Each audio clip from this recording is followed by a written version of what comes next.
weekend plans, the next holiday. But when it comes to protecting our family's future, that's something we often put off. It's human nature. We tend to believe bad things happen to other people.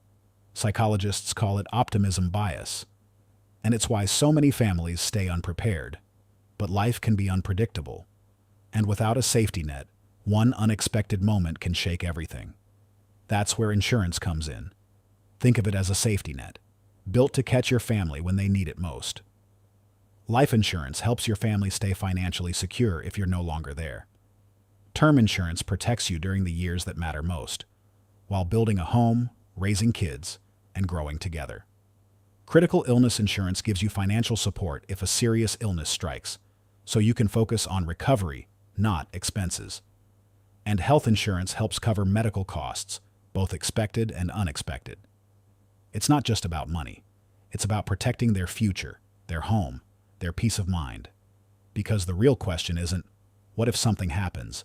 It's, if it did, would my family be okay? Plan today.